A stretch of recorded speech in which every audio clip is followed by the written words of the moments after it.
All right, thank you all for coming here today. We appreciate it very much. Thank you for the support. I'll introduce everybody up here. First of all, lightweight champion of the UFC, Frankie Edgar, coming off one of the most amazing fights I've ever seen in my life. Scott O Neill, president of Madison Square Garden, and my partner Lorenzo Fertitta. We're here today to talk about our commitment to New York. Not just the city, but the state of New York. Not only will we be doing fights here, obviously big pay-per-view events at Madison Square Garden, but we're also talking about doing fights in Albany, Buffalo, Rochester, and Syracuse. The UFC, we do large pay-per-view events, but we also do what's called fight nights and Ultimate Fighter finales. And these things do incredible gates and can obviously help out not only these different cities, but the entire state. And as a matter of fact, tickets go on sale today for Rashad Evans versus the light heavyweight champion Shogun Rua. And that fight's gonna be in New York this March. What did I say? Yeah, I'm getting a little ahead of myself here. This event's actually gonna be in Newark, New Jersey. And the event that we did last year sold 17,000 tickets and did a $4 million gate. And 30% of those ticket sales were bought by New Yorkers. The great thing about the UFC is when we roll into cities like Newark or here in the city of New York, this thing has become so big, we're an international company now. It's the fastest growing sport in the world, and we've done events, Australia, Europe, England, you name it, we've been there, and we're opening up Japan, China, and India in the next 2 years. So right now, the UFC is available in 500 million homes worldwide. So obviously, we've been doing this for 10 years. Me and my partners bought this company 10 years ago. And in the almost 20-year history of the UFC, there's never been a death or serious injury. So there's absolutely no reason why we shouldn't be in the state of New York. And let's not even talk about the economic impact that we have on different cities where we go all over the world and here in the United States. My name is Lorenzo Fertitta. I'm chairman and CEO of the UFC. As Dana mentioned, we purchased the UFC literally 10 years ago. 10 years ago and 3 days ago was our anniversary when we purchased the company. And certainly the sport has evolved tremendously. When we bought the company, the mantra of what we were trying to put together is that we decided we were going to run towards regulation. We want to be regulated. That's what we're asking for here in New York.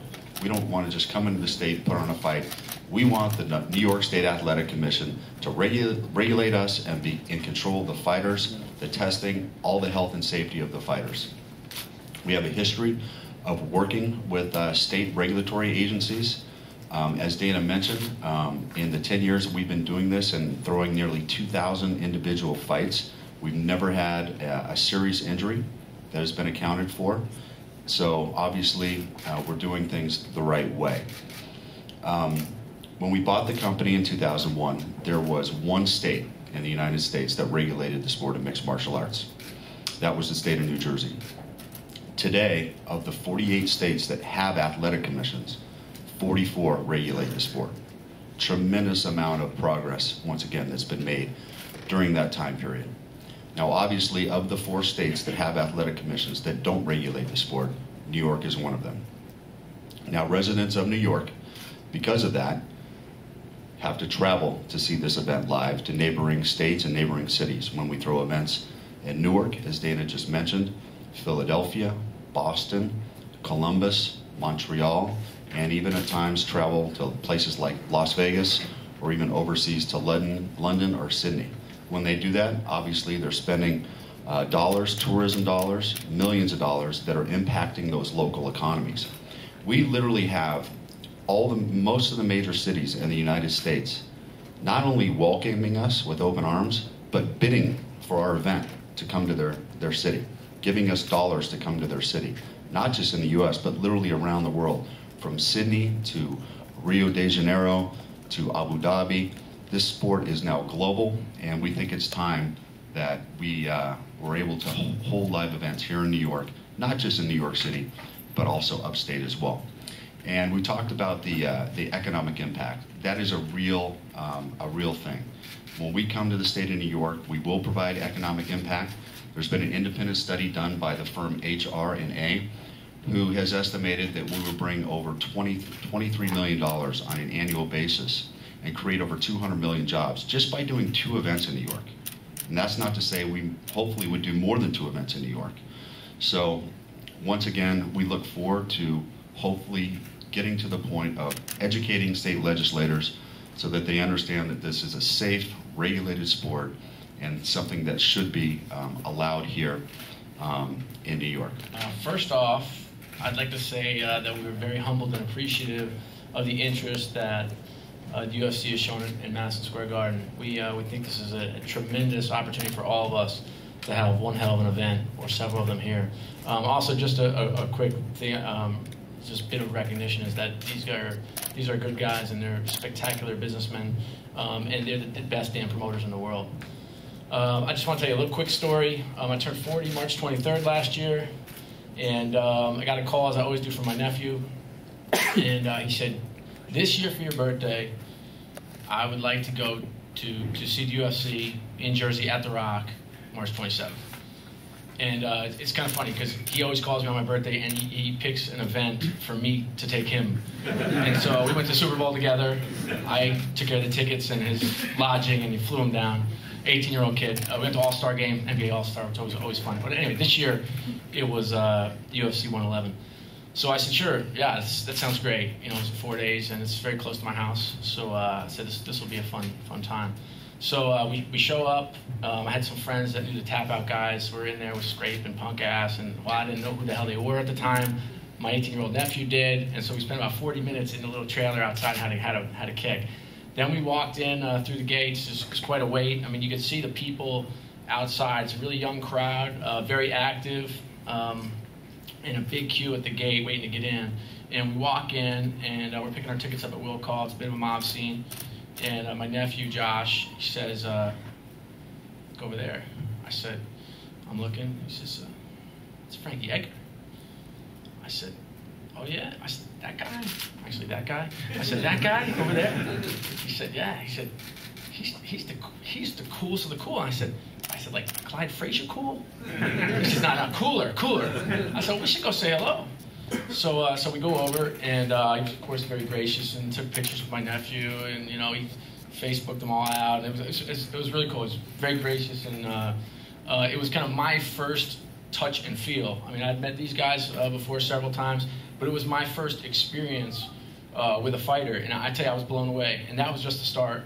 It was kind of a who's who event. You had Liddell, you had Lesnar, you had kind of everybody kind of in the world of kind of mixed martial arts was kind of within 3-4 rows of us, which was pretty magical, and just the way that these athletes handled themselves outside the octagon was spectacular. I thought. You know, I've spent a lot of my career in and around professional athletes, and I can tell you, I've never seen anything like I saw there that day. Anyway, again, a small story, but kind of my real life example of someone who's converted. You know, so it is something that absolutely kind of blew me away. I will tell you, you know, we can't wait for this to be sanctioned here. We are anxiously awaiting this to happen. We think that Madison Square Garden, the world's most famous arena, there's no better place to host the world's fastest growing sport. We'd be proud to host it. We're excited to host it, and we look forward to it. How's everybody doing? Super excited to be here. I can't wait till I get to fight here. You know, I grew up, you know, I'm from Jersey. I grew up a New York sports fan. 2 months ago, I got asked to, you know, come and talk to the Jets, give a motivational speech. Maybe need to give him one this weekend, you know. But, you know, growing up being from Jersey, it's been a lifetime dream sitting here on the fighting here at the Garden. I mean, it's the most famous arena. Some of the biggest fights, you know, fought in boxing have been fought here. And, you know, I just want to have that opportunity myself. You know, fighting in Jersey is great. It's my home state, but I don't think anything is quite like fighting here in New York City. You know, I train here twice a week. I feel like this is my home too, and I just like to give the fans here in New York what the New Jersey fans get. And you know, Dana said it, man. There's nothing like a UFC event. the energy is amazing. And being a guy that gets to do it and fight, and you would think I'd get numb to it and used to it. Every time I come to an event, I get the chills. It's just it's an awesome experience. And I think the people in New York would appreciate to have this here, and hope it gets done soon. Thank you. Yeah, to be honest with you, I'm not frustrated. I'm a little baffled, but not frustrated. Obviously, it's an education process, and I feel like we've got a good team here in New York, and I feel that we're going to get this thing done. I think that anybody that would call this brutal or barbaric hasn't done their homework on the sport. Obviously, like I said, this thing's been around for almost 20 years, 10 years since we've owned it. There's never been a death or serious injury in the history of the Ultimate Fighting Championship. First of all, we go through all the same regulatory things that boxing does, as far as medicals. Every time we put on an event, 2 healthy athletes go in there to compete. We're in, every other state in the country that has an athletic commission. We're now in other parts of the world. We just got Ontario done in Canada, et cetera, et cetera. There's absolutely no reason why it should not be in the state of New York. We prepared the economic impact study. The economic activity both in New York City and New York State is much needed in the current climate, as the Assemblyman and others have noted. We made a set of conservative assumptions in order to make economic projections. We assumed that there would be a UFC event at Madison Square Garden. We assumed that there would be another event upstate. It's likely that there would be more events than that, but that's the projection that we made. That generates something in the order of $16 million of that $23 million economic activity annually. There's also a very substantial MMA network of what tends to be smaller events that, based on looking at states that are comparable, like New Jersey, California, Pennsylvania, we would see quite a number of across the state. We projected, again, quite conservatively, that there would be 70 MMA events. On average, they'd have 2,000 ticket sales each, but that also brings the other portion, the $7 million portion of the economic activity. Our feeling, and we do a lot of economic impact studies, is that particularly with events taking place in New Jersey, across the river, in Pennsylvania as well, in other markets that are close by, including now Ontario, a very substantial amount of this activity is recapturing New Yorkers attending events elsewhere and is also bringing in visitors from other states. The fact of the matter is, this is another example of New York being a nanny state. We have to stop doing that. We have to give the choice. How many cable TV stations do you have? How many radio stations do you have? You have choices. By us not legalizing this, it's removing that option of all these literally millions of fans in New York State having the option to see their hometown heroes fighting. And the fact of the matter is, in this economic climate, we don't need more tax increases. We need a chance to raise revenue, and this is a wonderful chance. I've actually contacted the governor's office and asked him to include this in the governor's budget this year. So we're going to wait and see if it is included in the budget. If it's not, then I'm hoping that we'll bring it to the floor for a vote. And do you know Bob Riley personally, Assemblyman Riley? I mean, he's the one who's most vocal against MMA. I do know him. We've just met. I got in last year in a special election, so I've been in there just about coming up on a year now. We've met in passing, haven't spoken about this particular issue, but I have a funny feeling we will be speaking. We've done some events in Chicago, in Boston, Bellator. We'll continue to work with different MMA organizations. UFC is the preeminent organization. They're the dominant force in the sport, and we believe that they should and will be the first MMA event at Madison Square Garden. The UFC is going to come in and have a huge impact on the state, but you're going to have all these other organizations that will come here too and bring more money in and create more jobs. If you look at what we've accomplished, globally, as well as here in the United States, listen, this is New York City. This is Madison Square Garden. Obviously, we want to be here, absolutely, and we're committed to getting this thing done and educating everybody that needs to be educated to get this thing done here in New York. Can we continue to grow our business without the state of New York? Absolutely, but why? Why would we not be in the state of New York when we're everywhere else in the world? It makes absolutely no sense. I'm not going to speak for the governor. I did have a conversation with him, and he seems open. And as I said, we sent a letter and talked to him personally and requested he does include this in his budget proposal. So I think we're taking a wait-and-see approach, but I have to say I'm optimistic. Thank you all for coming today. We appreciate your support. Thank you.